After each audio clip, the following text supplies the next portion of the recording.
All right, settle in. It's just you and me and a whole lot of road tonight. I want to start by telling you what tonight is not. Tonight is not ghosts. I've told you ghost stories before, and we'll tell more of those someday, but not tonight. Tonight I want to talk about the thing out here that's realer than any ghost, and scarier because it doesn't go away when the sun comes up. Tonight I want to talk about people. Here's a truth every long-haul driver learns, usually the hard way. Out here, the deer won't kill you if you're paying attention. The weather won't kill you if you respect it. The mountains, the ice, the long grades, all of it, you can learn, and once you've learned it, it's just the job. But people, the wrong people, the ones who go looking for somebody alone in the dark with a load worth money and a habit of being kind, there's no learning your way out of that. There's only staying sharp. There's only listening to the little voice in your gut that goes quiet and cold when something's not right. The voice that's older than you are, the voice that kept your great-great-grandfather alive on roads with no headlights at all. That voice is the most valuable safety equipment in your whole truck. And tonight, I'm going to tell you some stories about drivers who listened to it, and one or two who almost didn't, because I want that voice good and awake in you for every mile between here and home, because you're the kind that stops to help. I know you are. Most of us are. It's the best thing about this whole rough trade that a driver broke down at 2 in the morning is never really alone, because sooner or later another driver will pull over, because that's what we do, because it might be us next time. That instinct to help is a good and decent thing, and I would never want to kill it in you. I just want to teach it to be careful. Because there are people out here who know about that instinct, and they use it as bait. Let me tell you about a man named Ray Holloway, and a car on the shoulder at exit 9. Ray Holloway had a soft heart and a hard head, which is exactly the combination that keeps a man alive out here. 30 years driving, and in all that time he'd stopped for more stranded motorists than he could count, changed tires for old ladies, given fuel to college kids who'd run dry, sat with a man having a heart attack on the shoulder until the ambulance came. Ray was a helper. It was who he was. And he'd tell you, if you asked, said he'd never once regretted stopping, until the night he almost did. It was a bad stretch, he knew that going in. A long dark run between two nowhere towns, the kind of interstate that goes flat and straight and empty for 40 miles with nothing but the occasional exit ramp to a county road and a closed gas station. It was past 1 in the morning, and coming up on exit 9, in his headlights, Ray saw a car pulled over on the right shoulder, hood up, and a man standing beside it, waving both arms. Ray's foot came off the fuel before his brain even caught up. 30 years of habit. Somebody needs help. But here's what I want you to notice, because Ray noticed it too, and noticing it is the whole story. Even as his foot came off the fuel, that little voice in his gut went cold, quiet, wrong. And Ray, being a man with a hard head as well as a soft heart, didn't ignore it. He paid attention to it. He let his eyes do their job while he slowed, and his eyes started bringing back things that didn't add up. The car was clean. That was the first one. A car that's broken down hard enough to be sitting on the shoulder at 1 in the morning. You'd expect some road grime, some travel on it, but this car was clean, almost new looking, the kind of car that doesn't break down. Second thing, the hood was up, but Ray couldn't see any of the things you see at a real breakdown. No hazard lights blinking, no flashlight, no phone glowing, and what's the first thing anybody does when they break down now? They get on the phone. This man wasn't on a phone. He was just standing there in the dark, in the wash of Ray's headlights, waving both arms, and his face. Ray got close enough to see his face, and the man was smiling, not a scared smile, not a relieved smile, a smile like a man watching a fish swim toward a hook. And third, and this is the one that turned the cold voice in Ray's gut into a shout, the car was parked just past the exit 9 ramp. Just past it! So that a big rig stopping to help would be stopped on the dark stretch beyond the exit. Out of sight of the ramp, out of sight of anyone, in the blackest, emptiest piece of that whole 40 miles. A real breakdown parks where it dies. This car had been parked, placed, like a trap is placed. Ray Holloway did not stop. He wants you to understand the discipline that took, because every instinct he had, 30 years of good, decent helping instinct, was screaming at him to pull over for a man in trouble. But the colder, older voice was screaming louder, and Ray listened to the older voice. He kept his speed. He did not stop, did not slow more than he already had, just held the lane and rolled on past the man and the clean car and the smile, And in his mirror, in the red of his taillights, he watched something that he has never forgotten. He watched a second man come up out of the ditch. A second man who had been lying down in the dark ditch on the far side of the car, out of the headlights, where a driver stopping to help would never have seen him until it was far too late. The second man came up out of the ditch fast when he saw the rig wasn't stopping, came up and stood in the road. And the two of them stood there in Ray's taillights watching him go, and the smiling man wasn't smiling anymore. Ray got on the CB before he'd gone half a mile, hands shaking. Put out a call to anybody westbound. There's a setup at exit 9, a fake breakdown. 2 men, do not stop, do not stop. And he called it in to the state police at the next opportunity, gave them the mile marker, the description, the car. He found out later drivers talk. The road is a small town strung out 1,000 miles long. He found out that there'd been a string of robberies on that stretch. Drivers who'd stopped to help a stranded car and gotten beaten and robbed, their trucks taken. One of them hurt bad enough that he never drove again. A crew, working the kindness of truck drivers like a man works a trot line.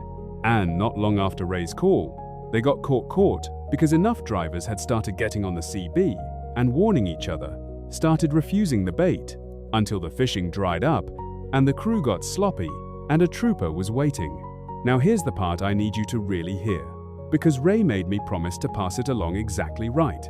He did not stop being a helper. He wants that understood.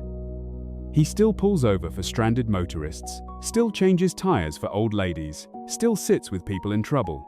The lesson was never stop helping. People really do break down out here, alone, scared, and they really do need us. And a world where drivers stop helping each other is a worse world than the one with a few bad men in the ditch. The lesson was this: there is a way to help that doesn't put you in the ditch with them. You can slow down and get a good look without committing the truck. You can stop 100 yards back in your own pool of light with your doors locked and your foot ready and call out the window. You can, and this is the big one, the one that's true 99 times out of 100 now, you can simply call it in. Get the location, get on the phone, tell the highway patrol there's a vehicle that needs help at such and such mile marker, and let the people whose job it is, the people with vests and lights and partners and radios, go be the ones who walk up to the dark car. That's not cowardice. That's not a failure of decency. A stranded grandma gets help just as fast from your phone call as from your hands, and your phone call can't be ambushed. You being safe in your cab making that call is worth more to everybody, including the person who's really stranded, than you being a hero who's now also a victim. So keep your soft heart. We need it out here. Just give it a hard head to ride along with. And the night something's not right, the car too clean, the smile too wide, the breakdown parked just past the exit where nobody can see you, listen to that cold, quiet voice in your gut, and you keep rolling, and you make the call. The voice has been keeping our kind alive a long, long time. Don't you go ignoring it now. That one was about trusting yourself. This next one's about trusting each other, about the thing on the CB that I think is the finest thing in all of trucking. The way 100 strangers in the dark will throw a net of warning and watching over one of their own. This is about a kid they called Lil Pete and a man called Diesel and a fake cop on a dark county road. Pete Sumner was 19 years old and 3 weeks into driving solo, which means he was about as green as a driver gets and about as proud of himself as a man can be. He'd grown up wanting to drive, gotten his CDL the day he was old enough, and now here he was, his own truck, his own load, running a night route through farm country, king of the world. And like a lot of green kids, Pete had two things working against him. He didn't yet have that cold voice in his gut. The one Ray Holloway had, that voice takes years to grow. And he had a deep, bone-level respect for authority. A flashing light meant pull over. That was the rule. Pete was a good kid, and he followed the rules, which is exactly what nearly got him killed. It was the dead middle of the night, and Pete had come off the interstate onto a state route, a legal routing, but a lonely one, 2 lanes through dark fields, the kind of road where you might go 20 minutes without seeing another set of lights. And behind him, coming up fast, Pete saw flashing lights, red and blue. A police vehicle, lights going, clearly wanting him to pull over. Now Pete's CB was on, the way every smart driver keeps it, tuned to 19, that endless river of voices in the dark. And the second those lights came up behind him, Before Pete had even started slowing, a voice came over the CB. An older voice, calm, with 30 years of gravel in it, a driver running somewhere up ahead or behind, who'd seen the same lights, or seen this before. The voice said, "Northbound on the state route. That you with the cop on your tail? Don't you pull over, son. Not here. You keep rolling." Pete keyed up, confused, a little indignant. He was a rule follower. Remember? "He's got his lights on," Pete said. "I gotta pull over." And the voice, this was Diesel. That was his handle, Diesel Dawkins. And half that part of the country knew him. Diesel came back, still calm, but with something underneath it now, something urgent. "Listen to me. Real police don't work this stretch at this hour. And real police don't pull a truck over in the dark middle of nowhere when there's a lit exit 4 miles up. That's how I know. You got a right, you got a legal right to keep going at a safe speed to a lit, public place before you stop. Truckers do it all the time, and any real officer knows it and respects it. So you turn your 4 ways on, you wave your hand out the window so he knows you see him, and you keep your speed right at the limit, and you drive to the truck stop at exit 40, where there's lights and people and cameras, and you don't stop 1 second before. You hear me, son? I'm coming up behind you. You are not alone out here." And then, the most remarkable thing happened. The thing that still gets Pete a little choked up when he tells it. Other voices started coming over the CB, one after another. Drivers all over that dark country, listening in, joining up. "Northbound, I'm 5 miles ahead of you. I'll be waiting at 40. I'm behind Diesel. We're rolling your way, kid. I called it in. Highway Patrol's got a unit checking whether they even got anybody working that road tonight."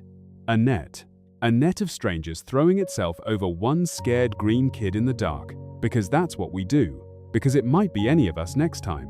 So Pete did what Diesel told him. He flipped on his 4-way flashers. He stuck his hand out the window and waved, so the lights behind him would know he'd seen them and wasn't running, just doing the lawful, sensible thing. And he held his speed right at the limit, both hands on the wheel, heart going like a hammer, and he drove for that lit exit 4 miles up, while the flashing lights stayed right on his bumper, and about 2 miles from the exit, the lights peeled off, just like that. The vehicle behind him, whoever it was, swung off onto a side road and killed its lights and was gone into the black, because they'd realized this fish wasn't going to stop in the dark, because there was a convoy of real trucks waiting in the light up ahead, and police checking the radio, and a net pulled tight, and the dark stretch had stopped being safe for whatever they'd had in mind. Pete pulled into exit 40 shaking like a leaf, and there were 3 rigs already parked there waiting on him, drivers he'd never met, who'd never met each other, standing in the lot in the cold, who'd diverted, who'd waited, who'd watched over a kid they didn't know. And one of them was Diesel Dawkins, an old bear of a man, and he put a hand on Pete's shoulder and didn't make him feel stupid, not for 1 second. He just said, "Now you know. The light behind you means stop, but it means stop somewhere safe. Any real officer will follow you to the light and thank you for being careful. The only one who won't is the one who didn't want you in the light to begin with." Here's what came of it. The Highway Patrol confirmed they'd had no unit anywhere near that road that night.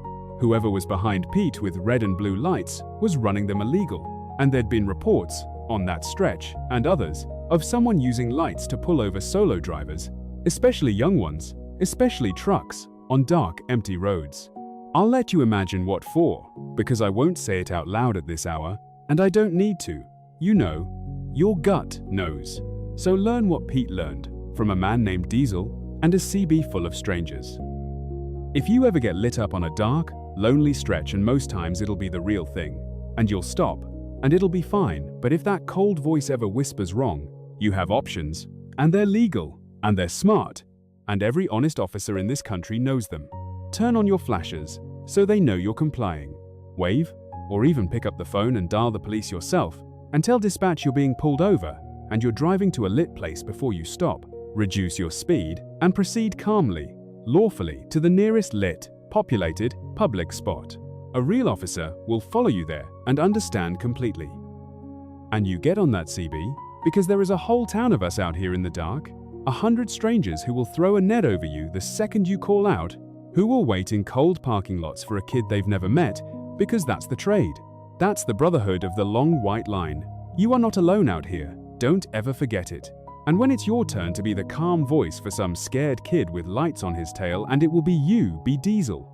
You key up, and you say the words that matter most out here. The truest words I know. I'm coming up behind you. You are not alone. I want to tell you one more, before I let the road get quiet for a while. This last one for tonight is the hardest kind, not a trap you can drive away from, not a chase you can outrun, but the long, slow dread of being parked and alone and realizing that something outside the truck is very interested in you. This is about a man named Carl Stubblefield and a night he spent at a pull-off he should have skipped. Carl Stubblefield was an old hand, and old hands make mistakes too, usually because they're tired. And Carl was tired. He'd run long. He was out of hours. He was legally required to stop and sleep. And the trouble was where? He'd passed the good truck stop 40 miles back, told himself he'd make the next one. And now the next one was still 60 miles ahead and his clock was up. So when he came on a little gravel pull-off beside the highway, not a rest area, not a truck stop, just one of those wide gravel shoulders where a couple of trucks can get off the road, Carl made the call we've all been tempted to make. He pulled in. There was one other truck parked at the far end, dark, and that actually made Carl feel better. Another driver. He wasn't alone out here. He set his brakes, locked his doors out of habit, climbed into the sleeper, and was out before his head hit the pillow. He woke up because something was wrong. He couldn't have told you what, at first. It was the deep dead middle of the night. The cab was dark, and Carl lay there in the sleeper, in that strange animal way you wake, when your body knows something your mind hasn't caught up to, every hair standing up, listening. And then he heard it, a sound at the driver's door. The handle. Somebody was working the handle of his driver's door slowly, quietly, testing it. The door he'd locked out of habit. Thank God for habit. Carl lay dead still. The handle stopped. Then, a moment later, footsteps in the gravel, slow, going around, and the passenger door handle, the same slow testing. Then the gravel again, and a long pause. And then Carl felt the whole truck rock, just slightly. The way a truck rocks when somebody's weight comes onto the fuel tank step, somebody climbing up to look in the window. Carl was behind the sleeper curtain. He couldn't see out, and they couldn't see him, but he heard them up there, heard the faint scrape of a hand or a face against the glass, somebody peering in, trying to see if anyone was home. Now Carl Stubblefield was 61 years old, and not a fighter, and he knew it. And here is everything he did right, every single thing. And I want you to file all of it away, because the way Carl handled the next 10 minutes is the difference between why I'm telling you his story and why I'm not telling you somebody else's. First, he did not open the door. Whatever happened, whatever they said, however it played out, he was not going to open that door. The cab was a steel box, and the box was the only advantage he had, and he was not going to give it up. Lots of bad things can happen to a man in a locked truck. Almost all the worst things require the door to open, and the only one who can open it from the inside is you, so you don't. Second, he did not announce himself, or call out, or threaten. He didn't yell, "I've got a gun," or "I called the cops," or anything that tells the person outside exactly where you are, and that you're awake and alone and scared. He stayed silent. Let them wonder. Let them think maybe the truck was empty, maybe the driver was big, maybe anything. Silence was armor. Third, and he did this slow and quiet. Lying in the dark, he got his phone. And he turned the brightness all the way down so it wouldn't glow through the curtain. And he called 911. He whispered. He gave them the highway, the nearest mile marker he'd seen, the description of the pull-off. He told them, calm and low, that someone was trying to get into his truck while he slept. And then he did the smartest thing of all. He stayed on the line. He didn't hang up. He kept that dispatcher in his ear, a human being who knew where he was and was sending help and would hear everything that happened. And just having that voice there, low and steady, "Units are on the way. Sir, stay quiet, stay down. I'm right here with you," that was worth more than any weapon. And fourth, when the moment was right, when he heard the person climb back down off the step, when there was a little distance, Carl reached up to the dash and he laid on the air horn. If you've never heard a big rig's air horn go off 3 feet from your head in the dead silent middle of the night, you cannot imagine it. It is a wall of sound. It is the voice of God. It does 3 things all at once. It tells whoever's out there that the driver is very much awake. It tells them that everyone, everything, for a mile in every direction is now awake too. and it tells the other truck at the far end of the pull-off. Remember the other truck? It tells that driver that a brother is in trouble. Carl laid on that horn in long blasts, the distress call, and he heard the other truck's lights snap on, heard its engine fire, and that was the end of it. Out his mirror, in the new light, Carl saw a figure, just one, on foot, no vehicle that he ever saw break and run off the back of the pull-off, away from the road, into the dark fields, gone. The other driver came rolling up alongside. Hollering through his window was Carl, "Okay, what's going on?" And the two of them sat there nose to tail with their lights blazing and their engines running until, not 10 minutes later, a sheriff's deputy came screaming up the highway with his bar lit, exactly where the dispatcher had sent him. They never caught the person. Carl never even got a good look, a shape, a hooded shape, on foot, in the dark. The deputy told him there'd been some trouble at these unmarked pull-offs. Drivers reporting prowlers, a couple of break-ins, one driver roughed up. People who walk the pull-offs at night looking for a truck with an unlocked door and a sleeping driver, and a cab full of things worth taking, or worse. The deputy didn't say worse. He didn't have to. So here's what Carl Stubblefield wants you to carry out of his bad night. Every bit of it. Because it's all useful, and it might all matter someday. Where you park is a safety decision, not just a sleep decision, and a lit truck stop with people and cameras and other drivers is worth backtracking 40 miles for, worth running your clock down early for, worth 100 small inconveniences, compared to a dark, unmarked pull-off where you're alone in the black. Plan your stops. Stop early at a good place rather than late at a bad one. And lock your doors every time. Every single time, the second you stop, even for a nap, even when you're dead tired, especially when you're dead tired, because a locked door is a wall and an unlocked door is an invitation, and the difference costs you nothing and might cost you everything. And if you ever wake in the dark to the sound of your own door handle being tested, you do what Carl did. You keep the door shut. You stay silent. You get low, and you get your phone, and you call for help, and you stay on the line with that voice in your ear. And when the time is right, you reach up, and you put your hand on that horn, and you wake the whole world up, because the whole world, out here, includes a brother parked at the far end of the lot who will come running, and a dispatcher who's already sending help, and the simple, powerful fact that the people who do these things in the dark cannot stand the light and the noise and the sudden, certain knowledge that they have picked the wrong truck. Make sure you're the wrong truck. Park smart, lock up, stay sharp, and sleep. When you finally sleep, behind a locked steel door, in a well-lit place, with that old cold voice in your gut, keeping one ear open, because it never really sleeps, that voice. And out here, that's a gift. That's 3 for tonight so far, and they were heavy ones. Take a breath, roll your shoulders, check your mirrors, let the road run quiet for a second. But I'm not done with you, yet the dangers out here come in more shapes than 3. And there's one I haven't touched that I bet good money some of you have already tasted. The one that comes up fast in your mirror and won't go away. The one that's got nothing to do with money or cargo, and everything to do with a stranger deciding, for no reason at all, that you're the enemy tonight.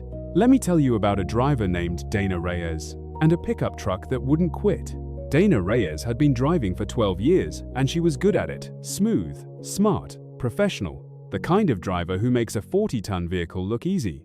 And she'll tell you that the most dangerous thing she ever dealt with on the road wasn't ice or fog or a blowout at speed. It was a man in a pickup truck who decided she'd wronged him when she hadn't, and spent the next 90 miles trying to make her pay for it. It started with nothing. That's the thing about road rage, it always starts with nothing. Dana was merging onto the interstate, doing everything by the book, signal on, checking her mirror, easing over into a gap, when a pickup came up fast in the lane she was moving into. Dana had the room she'd checked. She had it, but the pickup didn't want to lift, and rather than just back off a hair the way any sane person does, the pickup driver laid on his horn and swung around her. Close, too close, and as he passed he leaned over and screamed something at her through his window, face twisted up red, and threw a finger at her. And Dana did the right thing. The only thing, nothing. She didn't honk back. She didn't gesture, she just let him go and figured that was the end of it. It was not the end of it. The pickup got in front of her and slowed down. Hard, brake lights flaring, dropping his speed 20 miles an hour right in front of 40 tons of loaded truck a brake check. The most dangerous, stupid thing a person can do to a big rig, because Dana cannot stop the way a pickup can stop. And if she'd been following close, she'd have gone right over the top of him. But Dana wasn't following close, because Dana never follows close, because her following distance is sacred, and that discipline is the first thing that saved her life that day. She had the room to brake smooth and drop back. So she did, and she figured, all right, he's made his point, now he'll go. He didn't go, he matched her. She slowed, he slowed. She'd ease into the right lane to let him by, and he'd swing into the right lane and get back in front of her and brake check her again. She moved left, he moved left. He rode her bumper, dropped back, came alongside screaming, fell back again, swerved at her, over and over, mile after mile.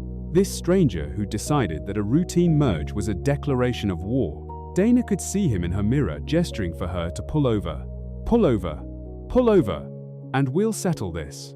And every instinct in her body, the angry human instinct, wanted to stand on the brakes and put him in the ditch. She had the truck to do it. Wanted to pull over and let him see what he was dealing with. And Dana Reyes did not do one single thing he wanted. Here is everything she did right. And there's a lot of it, because road rage is a thing that can find any of us on any day, and the way you handle the next 10 minutes is everything. First, she never engaged. Not a gesture, not a glance, not a brake check back, not a single thing that told him he was getting to her. She kept her eyes forward and her face blank, and her hands steady. A man like that is feeding on a reaction, and she fed him nothing. Starve it. That's rule 1. You cannot win a fight with a person who has nothing to lose, and you should not try. The only winning move is to refuse to play. Second, and this is the one that matters most, the one I want burned into you, when he gestured for her to pull over, she understood, cold and clear, that pulling over was the single most dangerous thing she could do, and she would not do it under any circumstances. Out on the shoulder, stopped, alone with an enraged stranger who's been chasing you for miles. That's where the bad stories happen.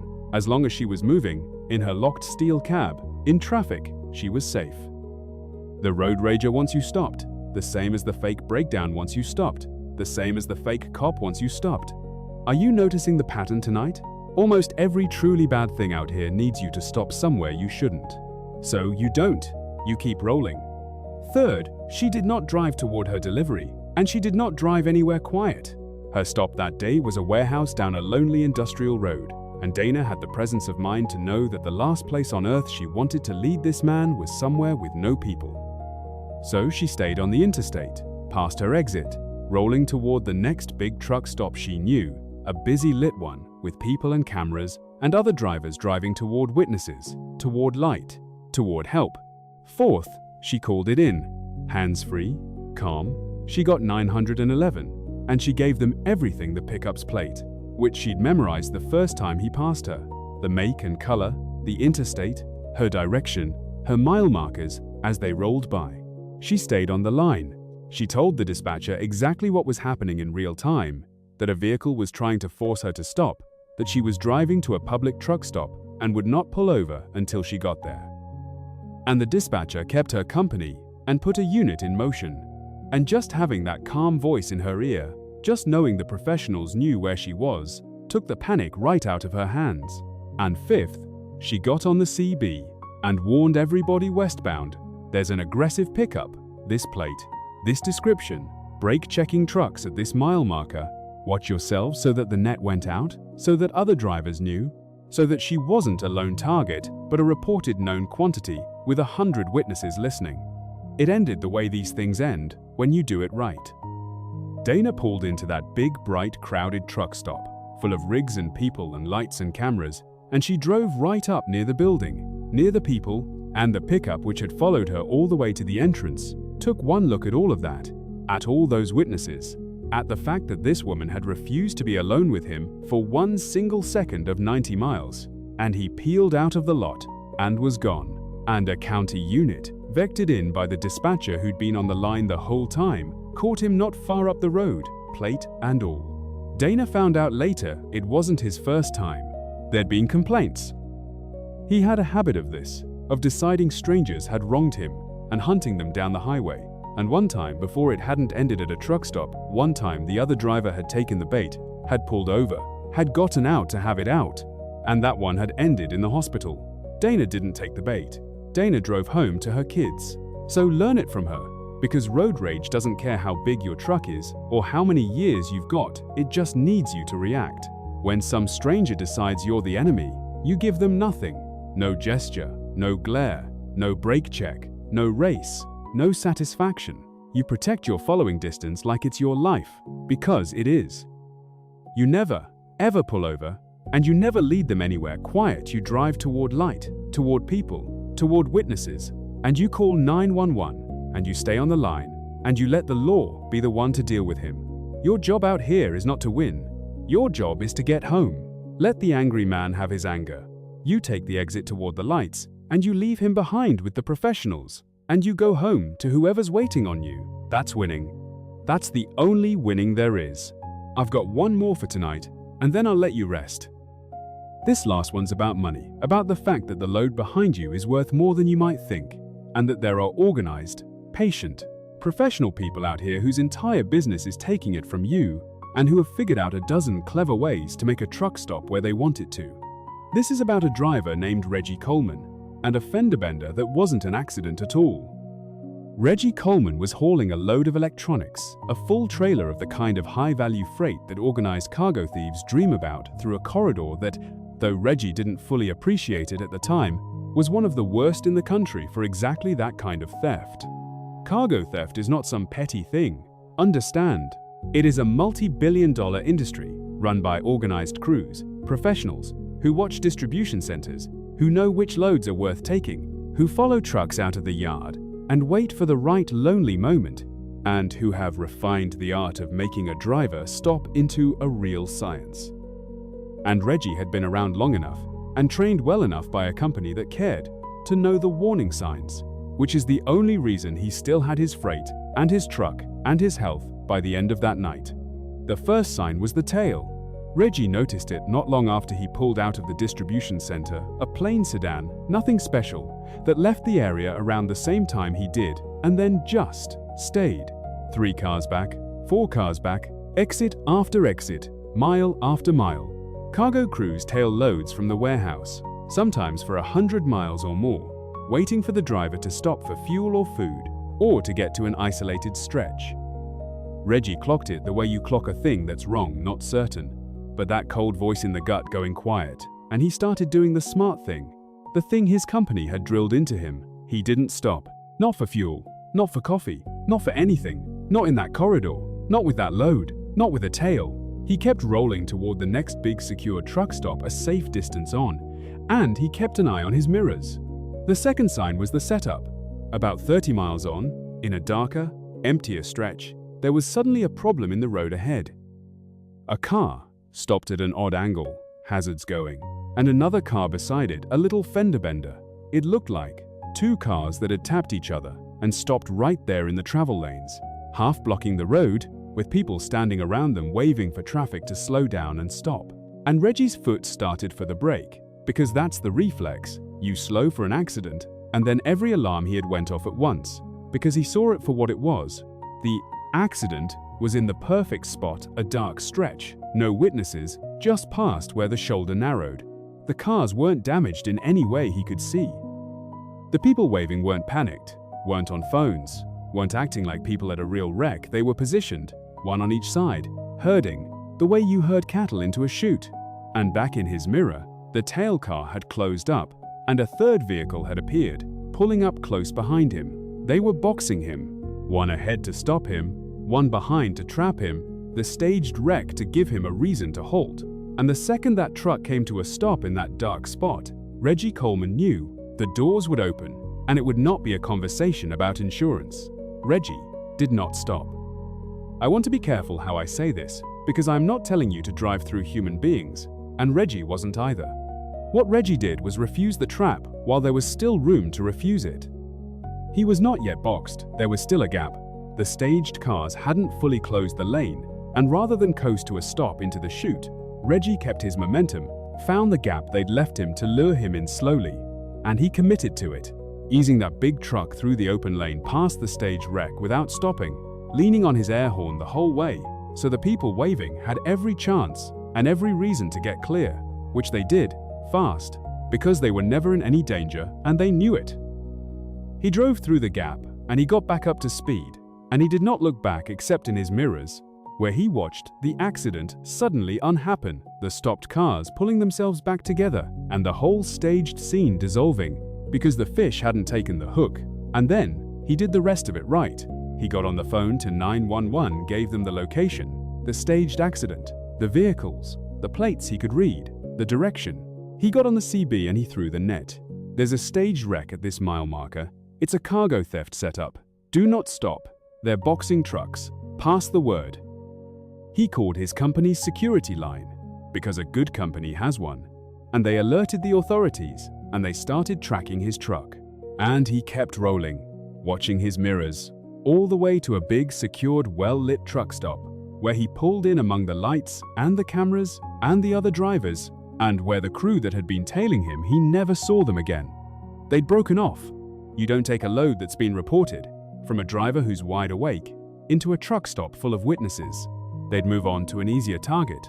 And Reggie's warning on the CB and his call to the police meant maybe that easier target got warned in time too. Here's the truth about your load. Whatever it is, it's worth more than you think. And there are people who do nothing but figure out how to take it. And they are patient and organized and clever. And their whole game is built on getting you to stop somewhere quiet. So, you make yourself a hard target, the way Reggie did. You watch for a tail when you leave the yard with a good load. And if you've got one, you don't stop until you're somewhere safe and public. You stay fueled up so you're not forced to stop where you don't want to. And when you come on a wreck, or a breakdown, or a flagman in a lonely spot, and that cold voice whispers set up when the wreck's too convenient, the people too calm, the vehicle's positioned to box you, you do not coast to a stop into the chute. You keep moving while you still can, you give everybody room and lay on the horn, and you get yourself to light and people, and call it in. The load is the company's, the truck is the company's, but your life is yours, and it's the only one you've got, and no freight on earth is worth driving into a trap for. Make yourself the hard target. Make them pick somebody else's truck, and then warn that somebody so they don't get picked either. One more for tonight, and I saved this one for last on purpose. Because after all that danger, all those nights of being the target, I want you to remember the other thing we are out here. We're not just the ones who survive the bad people. We're the eyes that catch them. There's a reason the highways are safer with us on them.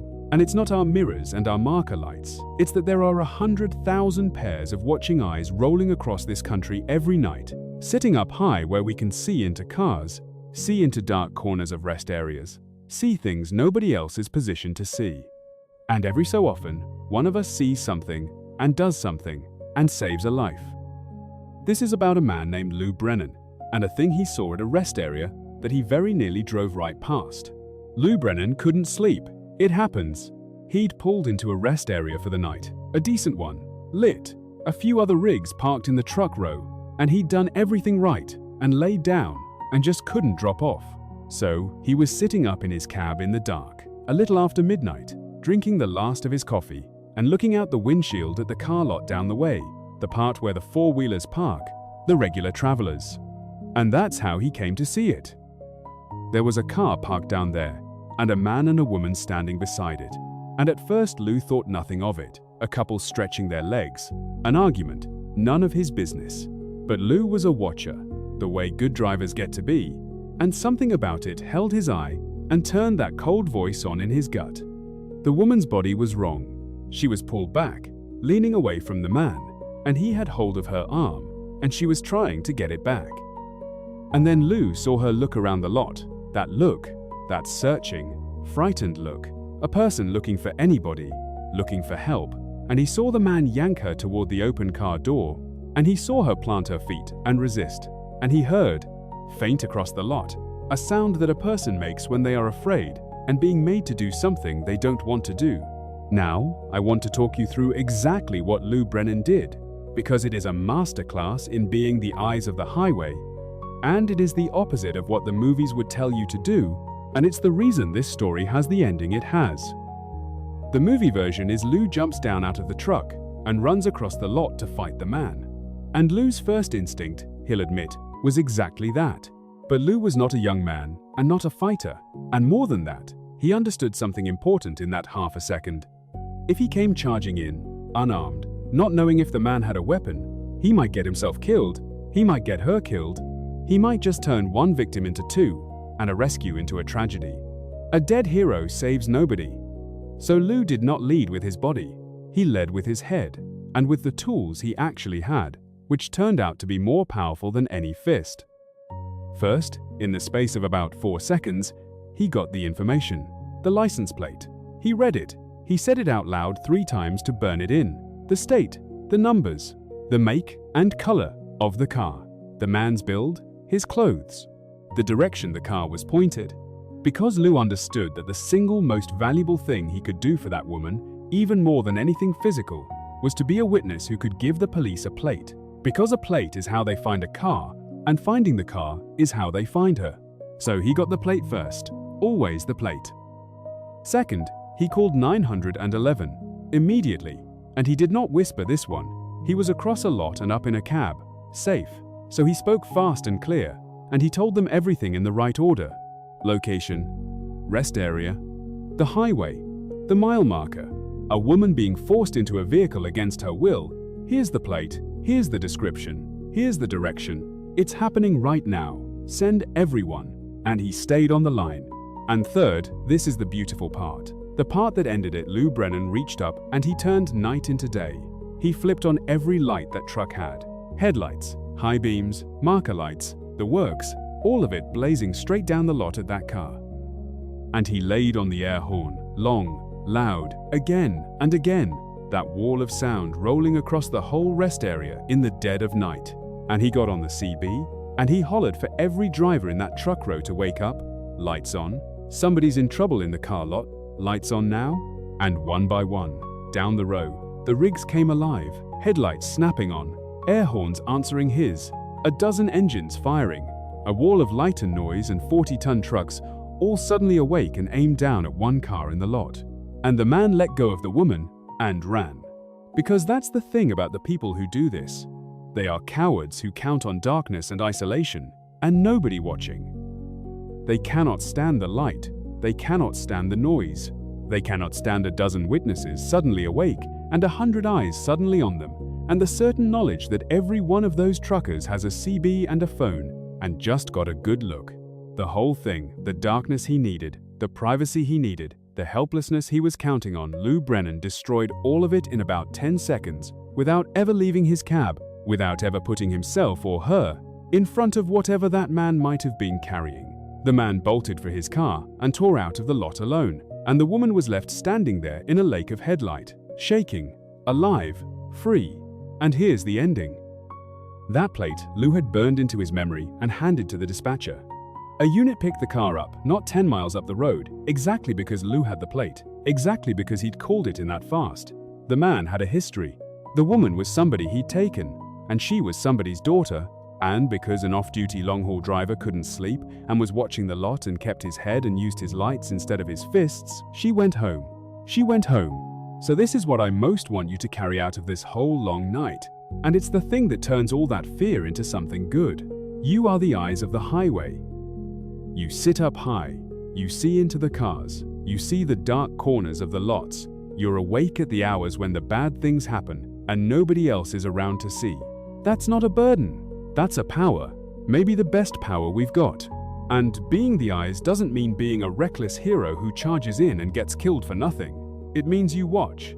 It means when something's wrong, you get the plate first, you get the description, you call 911 fast and clear, and you stay on the line, and then you use what we've got that nobody else has. The light, and the noise, and the numbers. A truck full of high beams, and a string of air horns, and a CB full of woke-up drivers is one of the most powerful forces on any rest area in this country at 2 in the morning, and it can shatter a bad man's whole plan without a single punch thrown. The cowards need the dark, so you be the light, you be the eyes. And some night, without ever leaving your cab, you might be the reason somebody's daughter goes home. That's who we are out here. Don't you forget it. And that's all of them for tonight. 6 hard stories. And you rode through every one with me. And you're still here, still rolling, still sharp. Good. I told you at the start that tonight wasn't ghosts. Tonight was the realer thing, the human thing, the thing that doesn't disappear at sunrise. And I know that's a heavy load to carry down a dark highway. And I don't want to leave you white-knuckled and jumping at every car on the shoulder. So let me leave you with the other half of the truth, the half that's just as real as the danger. For every bad person out here, there are 10,000 good ones.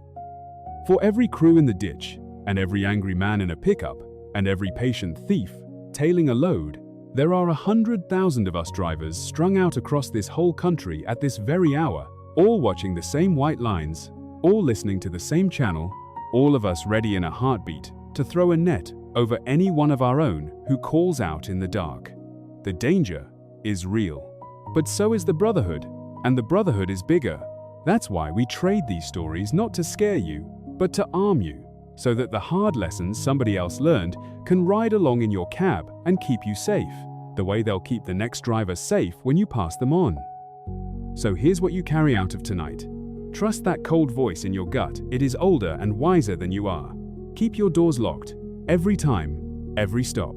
Almost everything bad out here needs you to stop somewhere you shouldn't. So when something's wrong, you keep rolling toward light, toward people, and you call it in. And you key up. You watch out for your brothers and sisters on the line, and you let them watch out for you. Because that net is the realest, best thing in this whole hard trade. We've got a lot more road ahead, you and I, a lot more stories. I'll be right here for all of them, every dark mile. But that's enough for now. Drive safe out there. Stay sharp. And I'll see you on down the road. Back again. Good. I hoped you would be. Different night. Same road. Same you and me against all those miles. And I'll be honest with you up front about tonight, the way I always am. Last time I told you about the dangers out here, you can see coming, if you're sharp, the fake breakdown, the lights in your mirror, the prowler at your door. Tonight's a little harder.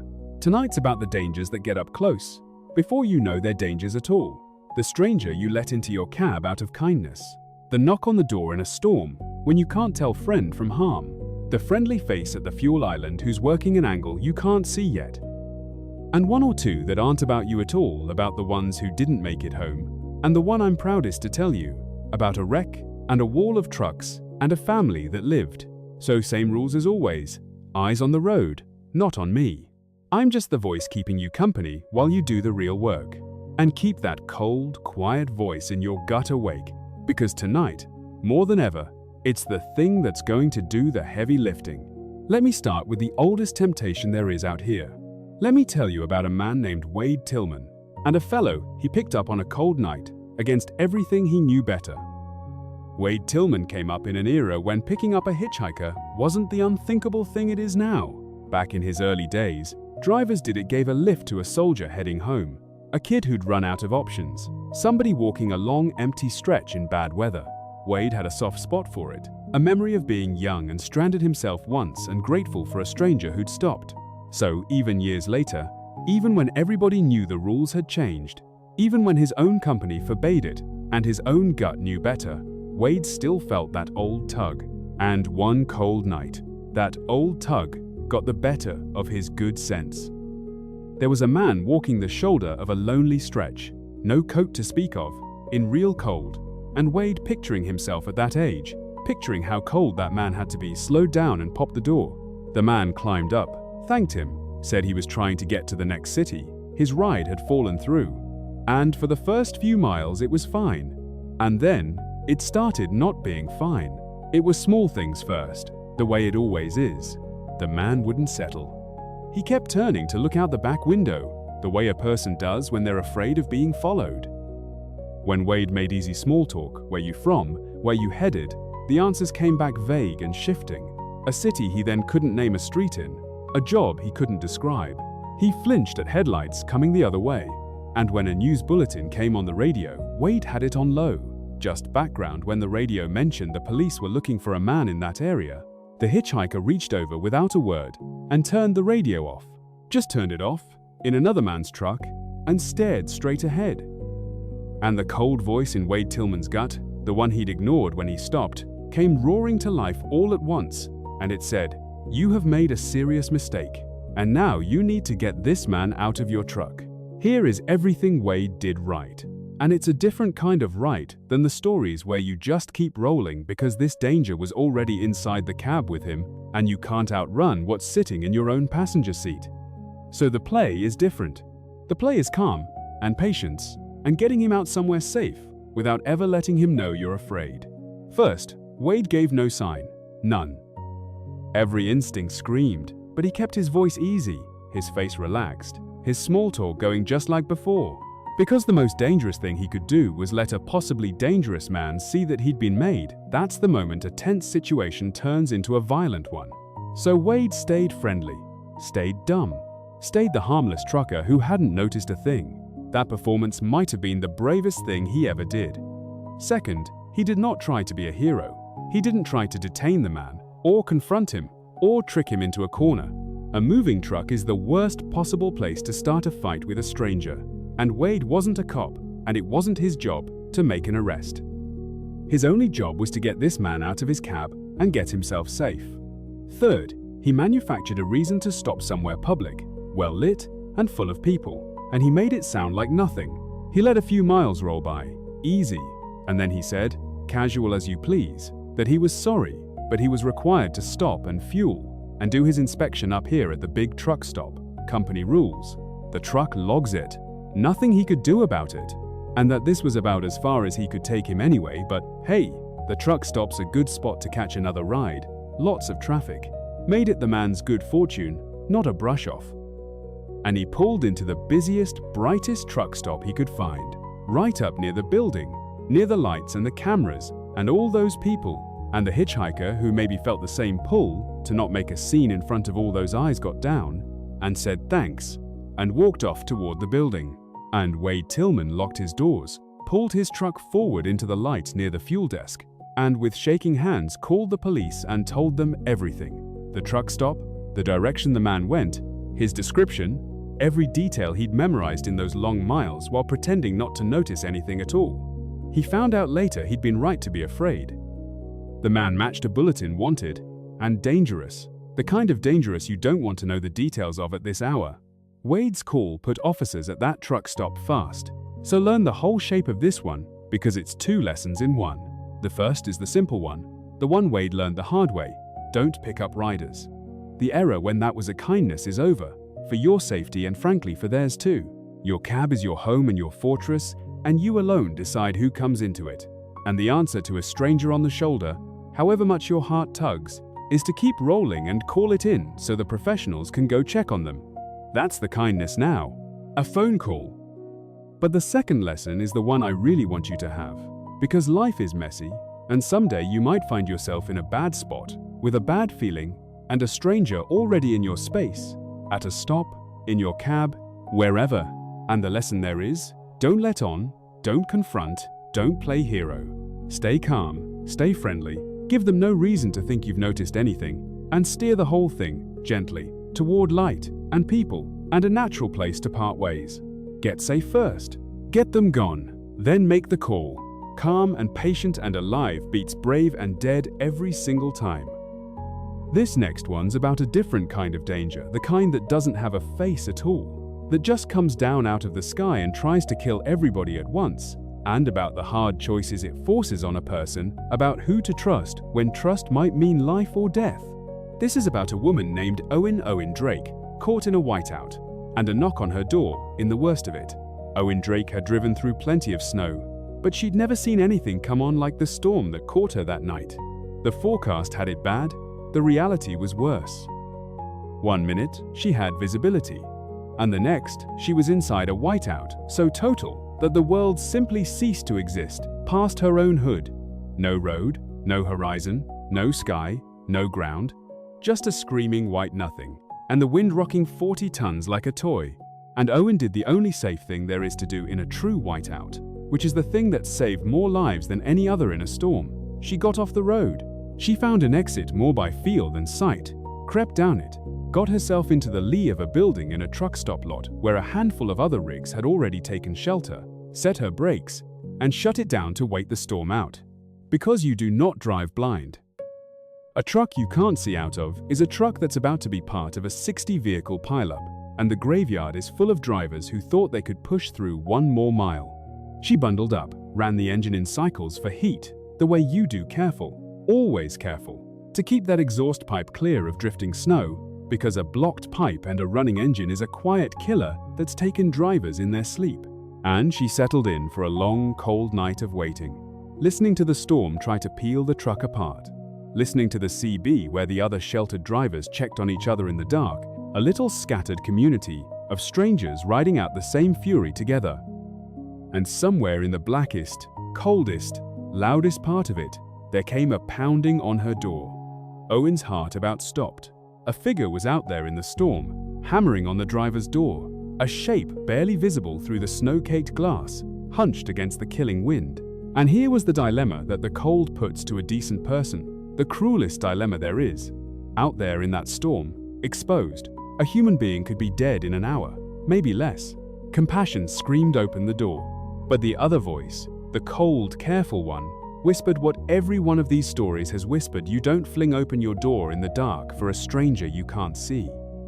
And Owen Drake threaded that needle exactly right, and it's worth learning how. She did not fling the door open, but she did not ignore it either, because ignoring a freezing person is its own kind of crime. What she did was crack the window just an inch, just enough to talk and to see, with the door still locked and the cab still hers, and she got a look, and she made the person talk before she decided anything.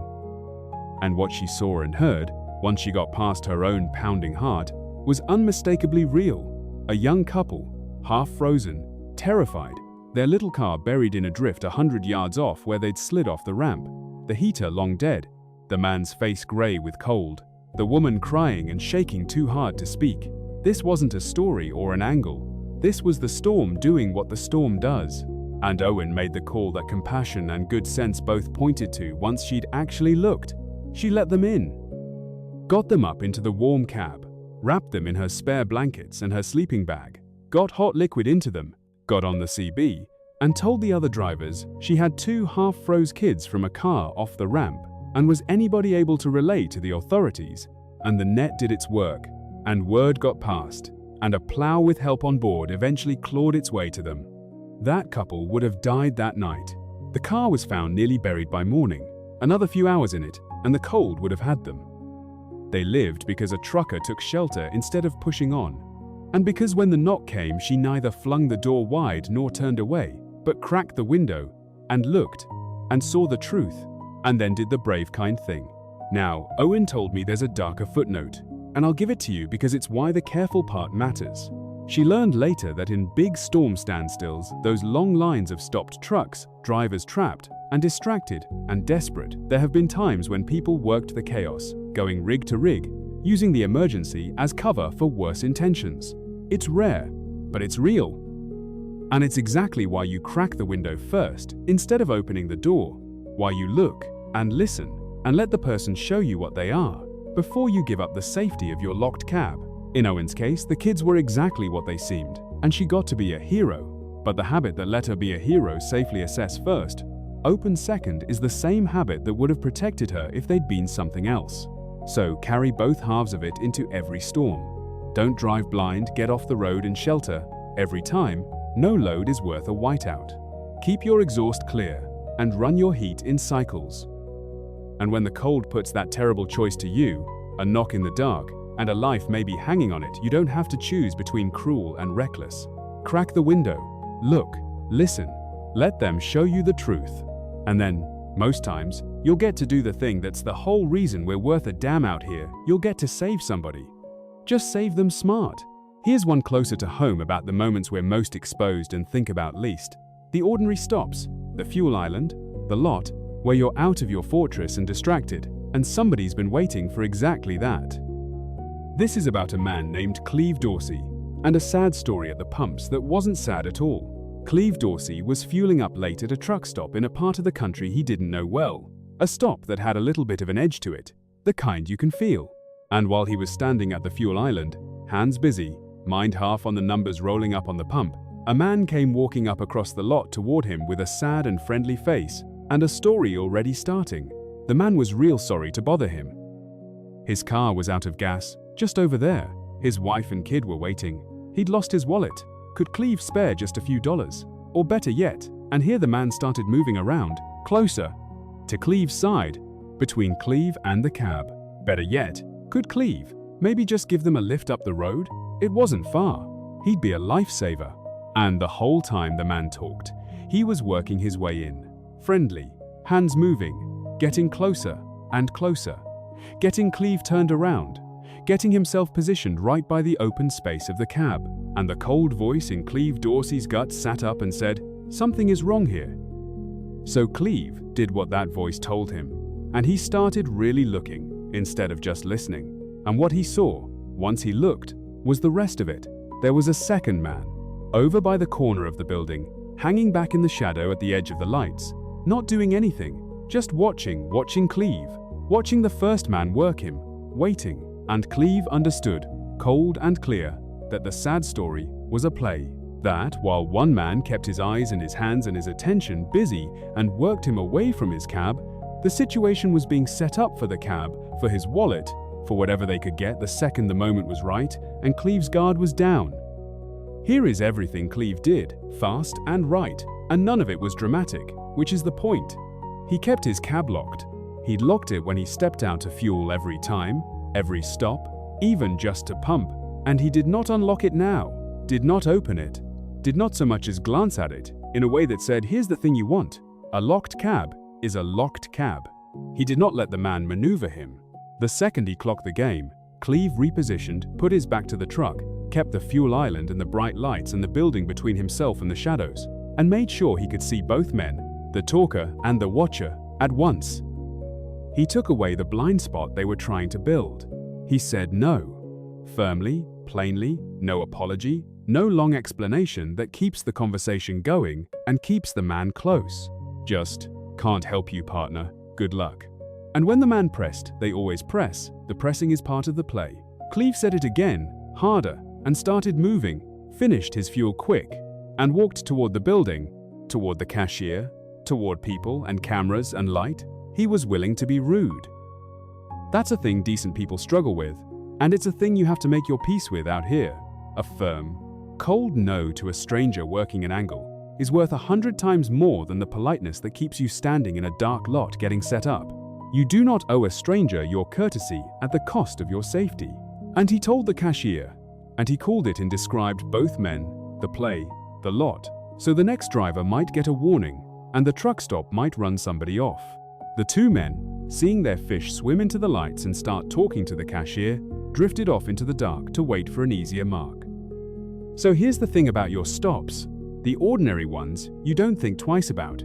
The fuel island, the lot, the walk to the building, those are the moments you're most exposed. You're out of your steel box.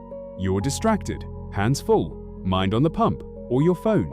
And the people who work truck stops know all of that. And they know the sad story, the lost wallet, the kid in the car, the angle that gets you turned around, and your guard down. So you keep your cab locked even while you fuel. Every single time. You keep your head on a swivel, and your back to your truck, and your eyes where they can see the whole scene. You never let a stranger maneuver you into a blind spot, or talk you toward a dark corner, or work you away from the light. You're allowed to say no, flatly, and walk away, and be thought rude by a person who was never going to think well of you anyway. And you stay where the people and the cameras are. The sad stories are sometimes true, but the way you help a truly stranded family is the same as always. From a safe spot, with a phone call, not by letting a stranger run a play on you in a dark lot at midnight. Trust the prickle. Keep your box locked. Stay in the light. I've given you 3 about getting away. I want to tell you one now about a man who didn't, because not every story out here ends with the driver rolling on safe. And the ones that don't are the reason we tell any of them at all. This is about a driver named Tommy Rourke, and the night the road took him, and what it cost to find out how.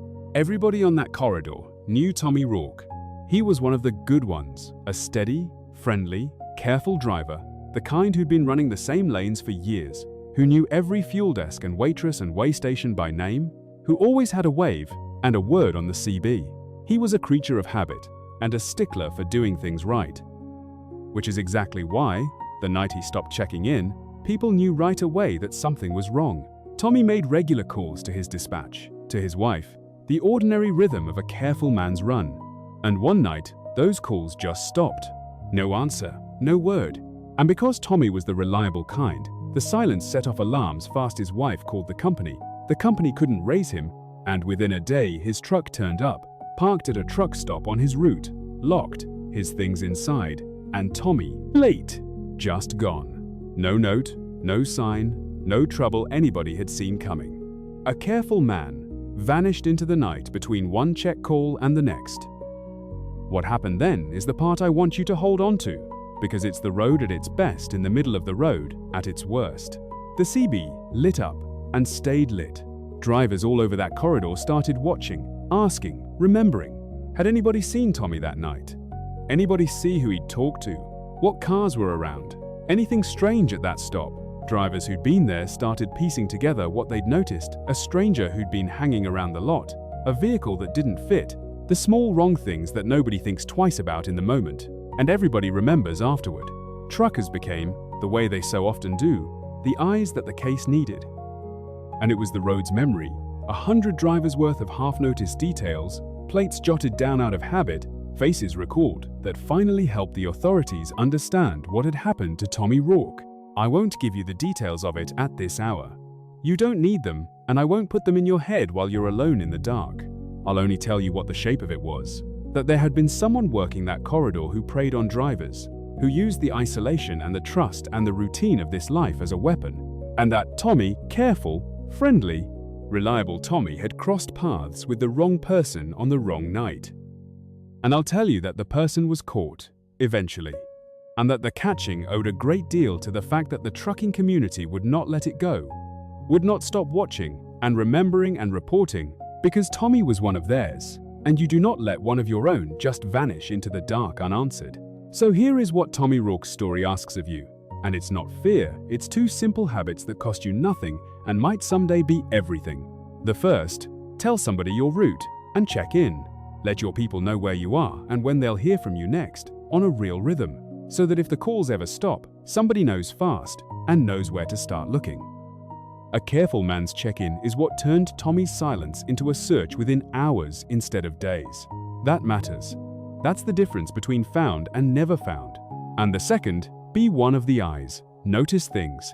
Jot down the plate of a vehicle that doesn't fit. Remember the face that's hanging around the lot.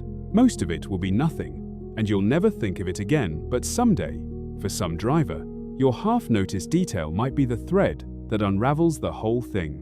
We are a community strung out across a continent, and our memory, all of it together, is one of the most powerful things on these roads.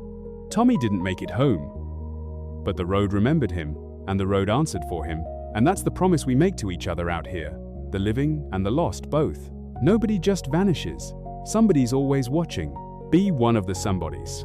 Let me bring us back up out of that, because the next one's got a happier shape, and it's about a danger that wears a suit and never gets near your cab at all. This is about a man named Junior Castellano and a voice on the phone that almost cost his company a fortune. Junior Castellano was hauling a high-value load and doing everything right, rolling along his assigned route, when his phone rang with a number he didn't recognize.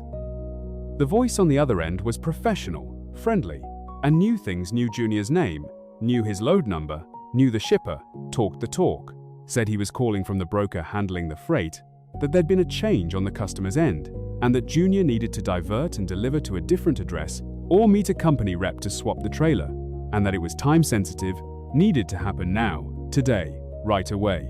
Lots of urgency, lots of pressure.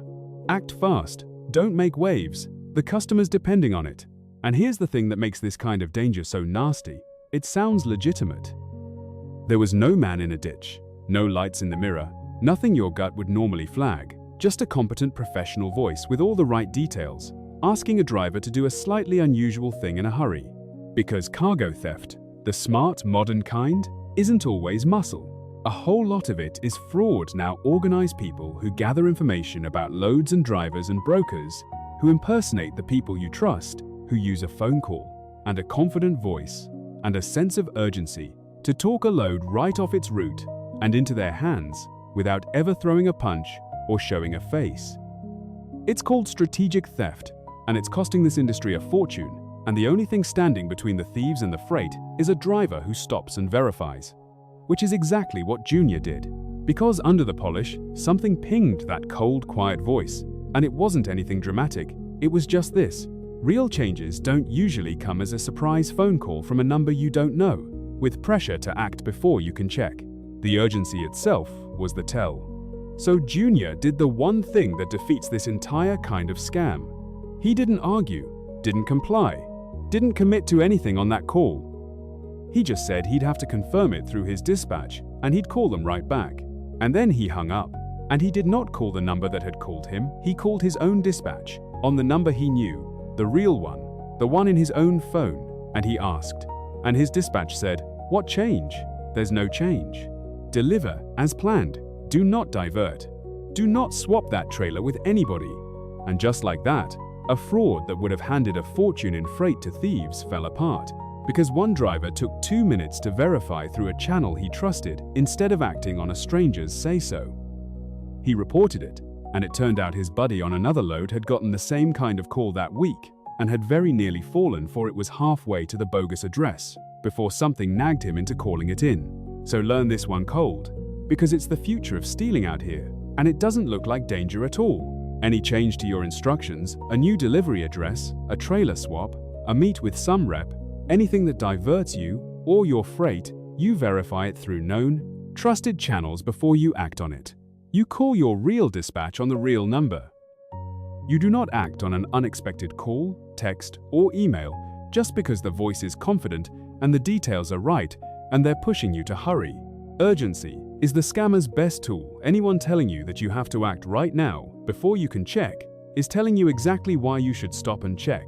The thieves who never come near your cab are some of the most dangerous out here, precisely because nothing about them trips the alarm. So make verification your alarm. Confirm before you divert. 2 minutes on the phone to a number you trust is the cheapest insurance in this whole business. Here's one that turns one of your most basic, law-abiding instincts against you, the instinct to stop and do the right thing after a fender bender. This is about a man named Vern Maddox and a bump in the dark. Vern Maddox was rolling through a quieter stretch on the edge of a city late at night when a car came up behind him and bumped him. Not hard, a light tap to the back of the trailer. The kind of contact that, in the daylight, on a busy road, means somebody wasn't paying attention, and now you both pull over, swap information, and get on with your lives. And that's exactly what Vern's law-abiding brain started to do. Somebody hit me, I pull over, we exchange info. That's the rule. Vern was a rule follower, and his hand went for his signal. And then the cold voice spoke up, and Vern listened, and he started noticing the things that didn't fit. The bump had a wrongness to it, not the random tap of an inattentive driver, but something that felt aimed, a deliberate little nudge. The spot was dark and lonely. No lights, no businesses, no witnesses, the worst possible place for an accident to just happen to happen. And the car behind him wasn't acting like a driver who'd made an embarrassing mistake. It was riding right up on his bumper, close, eager, and Vern thought he could make out more than one person in it. And it dawned on him, cold and clear, what this might be. A bump and rob. Stage a little collision in a dark spot to make a driver do the responsible thing, pull over, climb down, walk back in the dark to look at the damage and exchange information, and rob him, or take the truck, or worse, in the 30 seconds, he's standing exposed on a black shoulder, believing he's just dealing with an accident. So Vern Maddox did not pull over. Not there. And here's the thing I most want you to know, because a lot of good rule-following drivers don't. You are not required to stop and get out in an unsafe place after a minor collision. Every law enforcement agency in this country will tell you the same thing. If you're bumped in an isolated area, or at night, or anywhere your gut says unsafe, you are allowed to keep going to a well-lit, populated, public place before you stop. So that's what Vern did. He put on his flashers, so the car behind would know he wasn't fleeing the scene, just relocating it. He even gave a wave out the window, an acknowledgement, I see you, we'll sort this out, follow me. And he drove, slow and lawful, toward the next lit exit, the next truck stop, the next place with people and cameras and light. And he got on the phone to 911 and told them exactly that. I've been bumped, I'm in an unsafe spot, I don't feel safe stopping here. I'm proceeding to such and such lit location to exchange information. Here's the car behind me." And the car, which followed him for a while, waiting for him to pull onto a dark shoulder the way he was supposed to when it became clear Vern was driving to the lights and the people, and was on the phone with the police. The car dropped back, turned off, and was gone. It was a setup. Of course it was. A real fender bender follows you to the gas station and exchanges insurance like a civilized person. Maybe annoyed, but fine. The only one who won't follow you into the light is the one who needed you in the dark. So learn it and keep it ready, because this one wears the disguise of your own good citizenship. If you're bumped a minor collision, no one obviously hurt in an isolated spot, at night, or anywhere that cold voice says unsafe, you do not have to stop and get out right there. Put on your flashers so you're clearly not fleeing. Acknowledge the other driver, and drive, lawfully and at a safe speed, to the nearest lit, public, populated place, a truck stop, a busy gas station, a fire station, a police station, and exchange information there where there are people and cameras and safety. Call 911 and tell them what you're doing and why. Real, honest people will understand completely and follow you to the light. The ones who stage the bump to get you alone in the dark will melt away the moment they realize you won't give them the dark. Don't let your own decency be the bait. Take it to the light. And here's the last of the close-up dangers before I give you the one I promised, a trick that uses panic instead of pity, that takes your own concern for your truck and turns it into a leash. This is about a woman named Lottie Briggs and a car full of people screaming that her truck was on fire. Lottie Briggs was rolling along, minding her business, when a car came up alongside her, and the people inside were frantic, pointing at her trailer, at her wheels, faces full of alarm, mouthing and yelling and gesturing wildly for her to pull over. Pull over right now. And as best she could make out through 2 panes of glass and the wind, they were telling her that her truck had a serious problem. Smoke, maybe fire, a wheel about to come off, something pouring out underneath. Pull over. Pull over here, right now, before it's too late. And let me tell you, there is no word in the English language that puts a bigger jolt of fear into a driver than fire. And these people were selling fire hard, and every instinct Lottie had wanted to stand on the brakes and get that truck stopped this second. A wheel fire is real, and it's deadly, and you ignore one at your peril. So this trick is nasty.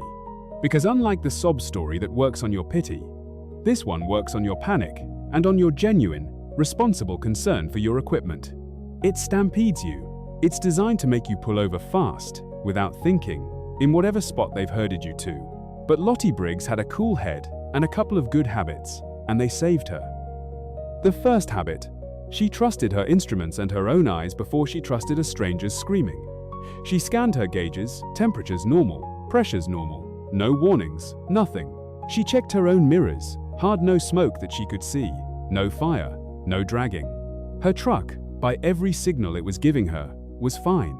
And the second thing she clocked: the spot these frantic people wanted her to stop in was a lonely dark stretch with nothing around. And Lottie had heard of this one, the manufactured emergency, somebody inventing a dramatic problem with your truck to make you pull over fast in a place of their choosing so they can rob you while you're out doing a panicked walk around, or so an accomplice can get at the cab, or just to get you stopped and vulnerable and confused. So Lottie did the smart thing, which is not to ignore a possible real problem. You never just blow off the chance of a real fire, but to refuse to let a stranger choose her stopping place. She stayed calm. She gave the car a nod, an acknowledgement, and she did not slam to a halt on that dark shoulder. She kept rolling, at a safe and sensible speed, watching her gauges and mirrors the whole way, to the very next lit, public, populated place, an exit with a truck stop, lights, people, and there, in the safety of all those eyes, she pulled in and did a careful walk around. And her truck was perfectly fine. There was nothing, no smoke, no fire, no loose wheel, no leak, nothing. And the frantic, helpful car that had been so desperate to save her, long gone, never followed her to the lights at all, which told her everything she needed to know about what it had really been. And here's the thing, even if there had been a real problem, Lottie was better off. A real issue can almost always wait the mile or two it takes to reach a safe, lit place.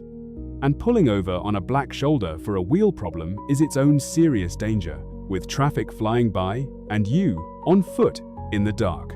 So rolling to the lights was the right call either way. So file this one next to the phone scam, because it's the same poison in a different bottle. Manufactured urgency. Anybody on the road, on the phone, at a stop who is screaming at you that you must act right now, this instant, before you can think or check or get somewhere safe, is telling you the one thing you most need to know, which is to slow down and not let them drive you. Trust your gauges and your own eyes over a stranger's panic. A real problem can wait the short distance to a safe, lit, public place, and a fake one will evaporate the second you head for the lights. Acknowledge, stay calm, keep your head, and roll to safety on your terms, not theirs. Don't let panic be the leash. You decide where this truck stops. The one that's the whole reason we do this hard work, and the whole reason we're worth a damn. And I'll tell you up front, it ties a knot in something I warned you about way back at the beginning, because I told you to be wary of wrecks, to watch out for the staged ones, the traps. And that's true. But tonight I want to tell you about a real one, and about how you know the difference, and about what we do when it's real. This is about a man named Roy Eckhart, and a wall of trucks, and a family that should have died and didn't. Roy Eckhart came over a rise on a dark interstate at highway speed, and his headlights caught something that turned his blood to ice. A car, off the road just ahead, crumpled, sitting wrong, fresh, smoke starting to curl up from under what was left of the hood. A real wreck, a violent, just happened, this second wreck, with people inside it. Now I taught you to be careful of wrecks, and Roy carried that same caution, so let me tell you how he knew in half a second this was the real thing, and not a trap, because knowing the difference matters. A staged wreck is placed convenient, in a lonely ambush spot, the victims calm and positioned, the damage that doesn't quite add up, the whole thing aimed at getting you stopped and isolated. A real wreck is chaos. It's fresh, violent damage that no one would fake. It's genuine panic, real injury, debris scattered across the road, the smell of it, the wrongness of it, and crucially, the danger Roy's gut screamed about wasn't danger to him. It was danger to them, and danger to anybody who'd come over that rise next at 70 miles an hour and not see the wreck in the dark until it was too late. When the prickle says they're in danger and so is everyone coming, that's not a trap, that's a call to arms. And when it's real, brothers and sisters, we stop. We are often the first on scene, and we have the size and the lights and the radio and the steady hands, and we stop, and we are the difference between people living and dying. The caution I taught you was never, don't help. It was help smart. And here is help smart, done by a master. Roy did not just slam to a stop and run into the road. The first thing he did, the thing that protects everyone, he turned his rig into a wall. He pulled his truck across, angled to block the lane, and shield the wreck, and anyone who'd be working it from the traffic coming over that rise. And he lit it up like a Christmas tree, every flasher and light he had, so that the next driver would see a 40-ton wall of light, long before they could ever reach the people on the ground. Because the second collision, the car that plows into a wreck scene in the dark, kills more people at accidents than the first crash does, and a trucker who knows to put his rig between the danger and the helpless is worth more in that moment than an ambulance. He made his truck a shield. Then he got on the CB, and the phone both warned every soul approaching that there was a wreck blocking the lane. Slow down, and called 911 with the location and what he was looking at. Car off the road, smoke, people trapped, send fire, send everything. And then, and only then, with the scene protected and help on the way, did Roy go to the people, and there was smoke, real smoke, the worst kind of clock ticking, and Roy got those people out of that car, an adult and 2 kids, got them clear and back behind the wall of his truck where the traffic couldn't reach them, and stayed with them and kept them calm until the sirens came. And here's the part that gets me every time. By the time the first responders arrived, Roy's truck wasn't the only one in the wall. 2 more rigs had come over that rise, seen what was happening, and without a word added themselves to the line, pulled across, lit up, extended the shield, so that a whole stretch of dark interstate was turned into a protected island of light with a wrecked family safe at the center of it. 3 strangers, 3 trucks, 1 wall. Nobody organized it. Nobody had to. It's just what we do. That family lived, all of them, because a long-haul driver came over a rise and chose to stop, and knew how to stop. and a brotherhood he'd never met fell in beside him in the dark. So this is the knot tied tight, the thing I most want you to carry out of all of it. Yes, be wary. Yes, the staged ones are real, and the traps are real, and your gut will warn you when a wreck is placed and wrong and aimed at you. Trust that. But do not let the bad ones turn you cold to the real ones, because the real ones need us, and we are magnificent at them when we keep our heads. When it's real, and you'll know, your gut will know danger to them from danger to you. You make your truck a wall first, you light it up, you warn the traffic and call it in, and then you help, behind the shield, with steady hands. That instinct to stop, the one I spent all this time teaching you to guard against the fakes, that same instinct, aimed right and done smart, is the finest thing about us. It's why the highways are safer with us on them. It's why, somewhere out there tonight, a family is asleep in their beds who'd be gone, if not for a trucker and a wall of light. Be that trucker, build that wall, and know the difference. And that's tonight. 8 more, and a couple of them were heavy, and one of them I hope you carry like a warm coal in your chest the rest of your run, because it's the truest thing about us. We covered the dangers that get up close tonight, the stranger you let in, the knock in the storm, the angle at the fuel island, the suit on the phone who never shows his face. And we covered the cost, with Tommy, and the glory, with Roy. And running through all of it, same as every night, is the spine of the whole thing. Trust that cold, quiet voice in your gut. It is older and wiser than you are. Your cab is yours, and you alone decide who's in it. Verify before you act on anything that pressures you to hurry. Lock your box, stay in the light, keep your head on a swivel, tell your people where you are, and check in, so you're never just gone. And watch out for each other, be the eyes, be the wall, be the calm voice on the CB, because the danger out here is real, but the brotherhood is bigger, and the brotherhood is what gets us home. There's one more night of this ahead of us, you and me, one more run, one more set of stories, and then we'll have gone the whole distance together. I'll be right here for it. But that's enough for now. Drive safe out there, trust your gut, build your wall, and I'll see you on down the road.